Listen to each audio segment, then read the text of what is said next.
Okay, on this online course template, the reason why I'm calling it a template is because I always use templates to be able to easily get started on a new course so that I can import the layout, and then I don't have to think about the layout. The layout is something that I personally have developed a layout that I really like. You saw that in some of my previous courses. But what works for a face-to-face course is very different than what works for an online course. And what works for a hastily prepared online course is very different from what works for a time-intensively curated and created online course.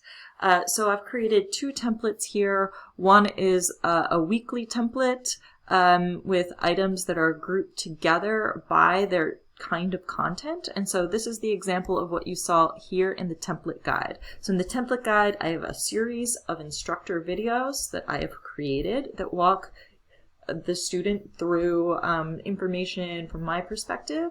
Then they get some supplemental videos for some outside perspective. And then, of course, they get some deeper reading to go in a little deeper. And then there is some form of assessment, right? Either I really recommend that if you're going to create tests and quizzes, that they are self-grading. Don't do the thing to yourself where you have to grade open-ended questions. Or if you do, make sure that it's only one thing a week. Okay, you're a human being. Putting together this content is incredibly time-consuming. You've got to let go on some things. But, I like to do something that I may have to put in a little bit of extra effort, that may be something more like open-ended, such as a shared document, and then make the test and quiz just be a self-graded, multiple choice series of questions, so that students can get direct feedback on how they're doing that week on their in going through this content and fully understanding it. The other thing that I really like to do are these homework checklists. So you're going to see this in various ways. The best way is to obviously have everything that they should be watching as a checkbox, but that can easily get overwhelming, especially when we're hastily preparing things. So I just have X number of instructor videos, X number of supplemental videos, X number of readings, and then whatever their assignment is. These boxes, or these little homework checklist boxes, are awesome because you can just go ahead and click on edit, and I could say, I don't know how many videos I've made now, probably 8 or so, 8 instructor videos, so on and so forth. You can change this to quiz, right? And then you can add a new checklist item, assignment, shared doc, right? And I could say save. And now those things have shown up on this now seemingly getting very long assignment page. So click, click, click. These things will be saved so students know what they've done as they go forward. And then I have a curiosity resources at the bottom here. So as you can already tell, right, there's a lot of information here. You don't need to create a 40-minute long video just like you would in class. You don't talk the entire time, start to finish.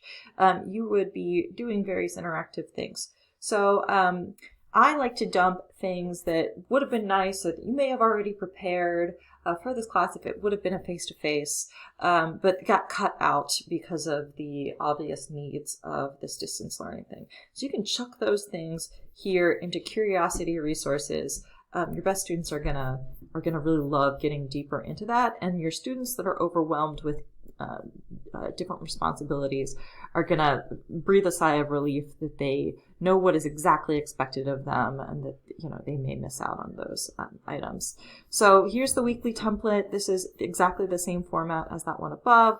I always just do little red brackets so that I know that I need to put content there, right? And then I've got the checklist that I'm going to alter as I put things in.